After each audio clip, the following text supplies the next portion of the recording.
سلام فتواتن كبراتن تخاتلتي انكو عنا بابيلون شو بسلام مصخم ابز ميديا زي حديشين قم نغا زلو مستترخويكم نتي چانال لايك سبسكرايب شير بمغار جمرو راحتين حزب تግራይ يتصرف زغونه قال امليقه كم زي فلط تنغركم ابنت تعزيمنا نملس وراح حمل وصه قعد تسماتو دحرموت اكوي شوهات دبيا متفنان مس غوربيتنا غوربيت كنكون غروهنا خنحرس بعراي كنلافن ياكل هالكتكت كنحنا يوسمن ጨዋ ህዝብ ትግራይ ናይ ምዝራብ ዕድል ክረክብን ከሎ ኣይኮኖን ዶኖቶም ካብ ኣብራኸይ ዝወፁ ደቀይ ዝብሎም ሕወሓትስ ቅድም ነቲ ናይ መወዳእታ ስልጣኑ ኣብ ኣኽሱምን መቐለን ኣኼባ ዘካየደ ሃይለ ማርያም ደሳለኝ ድሒሩ ድማ ነቲ ናብ ስልጣን መፂኡ ናይ መጀመርያ ኣኼብኡ ኣብ መቐለ ዘካየደ ኣብይ ኣሕመድ እውን ዝኸፈልኩም ከፊልኩም ምስ ኤርትራውያን ሕወሓትና ዕረቁና ኢልዎም سمبرات كينات هاي مكحني حزب تግራይ ወሪድዎ ዘሎ ደራዕ ብሽፍንፍን ዝጽብቕ ኣይኮነን ኣነ ትግራይ ክዛወር ክኸይድ ሓደ ግዜ ጽቡቕ ጌሮም ክቕበሉን እዮም ካብ ትግራይ ጽቡቕ ኣእምሮ ዘለዎም ድማ ክመፁ እዮም ጽቡቕ ጌርና ከዓ ክንቅበሎም ኢና ኣብ ጽገና ትግራይ ዝሰርሑ ሰባት ከመና ይኹኑ ካብ ትግራይ ክንናበብ ኣለና ሕጂ ንዳግማይ ዕንወት ዝሰርሑ ሓለይቲ ዝመስሉ ክንጥንቀቐሎም ኣለና ከምዝና ኾነ ድማ سناي دليت منجست إرترا سلوتصو حزب تግራይ منت موغوغو أنت وقت حلف تفقيد والله مو كينات يلن الكابو السروم ودحاوبو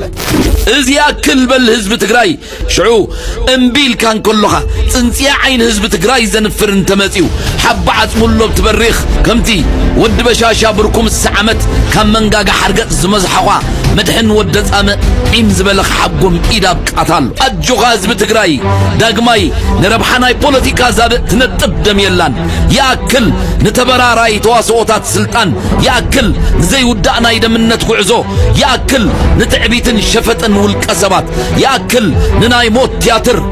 لبام تግራዋይ እንተሊ خزرباي سمعايو يلاغص يلخون يغسغس يلخون يسبخ يلخون يحبركا يزلخ حزب تግራይ ኣብ ጎዶቦ ካብ ዝጓረት ዘሎ ብልጭልጭ ኣይትተሐመል ጠላዖም ንስኻይኻ ጣውሎም ንስኻይኻ ክርቢቶም ንስኻይኻ ላምቦም ንስኻይኻ ያክል በል ምክንያቱ ቢናት እንተሰሪሖ መልካ እትዕንጨት ንስኻይኻ ክልቴኻ ህዝብታት ግረም ፕሮግራምና ካሊ ነይሩ ኣጋጣሚ ኮይኑ ግን ኣብ ልዕሊ ህዝብ ትግራይ ለይቲ ናብሎም ዘውግሕ ساعات شو عتن فرقان أو كبابي تونسا زتوها لغبابي مالتيو بوردريو تونسا أنا بأكل مفلتيه أب بوردر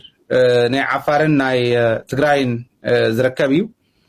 أبزو غبابي زنبرة سراوي تግራይ تمشفاتو انتاي كم زغورب تግራይ نحلفنا قنينا عينا تغكل زي كونه تكبار ناي شفاتو زي ناي شفتنتيو أبل عليه زوخم قبل عليه حزب تግራይ توصحوا زلهم ስለዝኾነ መሳርሒ ጸላእተይ ትኹኑ ዝብል ለቦዋ ካብ ምሕላፍ ሓሊፉ ዝወልናየ ነበረን ሽድሽተ ዝኣኽሉ ኣባላት ሰራዊት ትግራይ እዮም ጎዲኦም ኮይዶም ኣብቲ ዝሓለፈ ኣብ ራያ ዓዘቦ ሕዚ ግን ጊደፉ ክብል ምስ ህዝቢ ዓፋር ክዘራረብ ናብ ቦርደር ዝቐረበ ሰራዊትና ኣብ ልዕሊኡ ንሸፋቱ ዘርዩ شفاتو التحاز يبلومن ناتي مسارحي يوميلو وعل بريتوريا ون بعلي تحيسو قبل علي سراوي تግራይ نايدرون شفشاف كايدي لك ساعة شو عتن فرقان بناي تግራይ ساعة قطاطرا ليتي مالتي حدا ساعة فرقان دحر فرق ليتي يومكم عينت نايدرون شفشاف اكايدوم ازيو علاوي اواج كويناتيو وعل بريتوريات حيسهم مزنور ولا انتخونه زولنا زنورو كونو وزقن نير إنا يمينا برهانو بعلو زول زنورون أبي أحمد بكر من بارلما زولون كوينات كم زخفت قبل عليه تግራይ كوينات كم زخفتي يوم دات زارو قنيهم بسروون كنقلو اللوهم يلو نحوحات اندام صلح تግራይ كنقلو يخدو خمزلو بتكبار اندا نقرنا قنيو برهانو ازيوم እንዳ ነገሩና ዝቆነዩ بتكبار حز جميرهم والله مالتي ህወሓት አዳዲስ ሚሳኤሎችንና ሮኬቶችን አወጣ። ቡድኑ ባለፈው ሳምንት መጨረሻ የተቀበሩ መሳሪያዎችን ሲያወጣ እንደነበርም ይታወሳል። ዛሬ ደግሞ በፕሮፓጋንዳ ልሳኖቹ በኩል ሮኬቶችንና ሚሳኤሎችን ታጥቄያለሁ ብሏል። ይህ በእንዲህ እንዳለ ከሰሞኑ በአፋር በነበረው ውጊያ የቲዲኤፍ ወታደሮችን ልብስ የለበሱ የኤርትራ ወታደሮች መማረካቸውን የሚገልጽ መረጃም ወጥቷል። የህወሓት ሻዕቢያ የአፋር ጥቃት አሁንም መነጋገሪያ ሆኗል። በዚህ ጥቃት ህወሓት አሁንም 6 ቦታዎችን ተቆጣጥሮ እንደሚገኝ የታወቀ ሲሆን ተጨማሪ ቦታዎችን ለመቆጣጠር ወታደራዊ እንቅስቃሴዎችን እያደረገ እንደሚገኝ የአፋር ክልል ባለስልጣናት ተናግረዋል። በዚህ መሃል ነው የትግራይ ወታደሮችን ወታደራዊ ልብስ የለበሱ የሻዕቢያ ወታደሮች ተማርከዋል የሚል መረጃ ወጣው። መረጃው በገለልተኛ አካል ባይረጋገጥም በርካታ የማህበራዊ ድህረ ገጾች ግን የሻዕቢያ ወታደሮች የቲዲኤፍን ታጣቂዎች ልብስ እንደለበሱ መማረካቸውን በስፋት እየዘገቡት ነው። ከዚህ ቀደም የሻዕቢያ ወታደሮች በስፋት በትግራይ ክልል እንደሚንቀሳቀሱ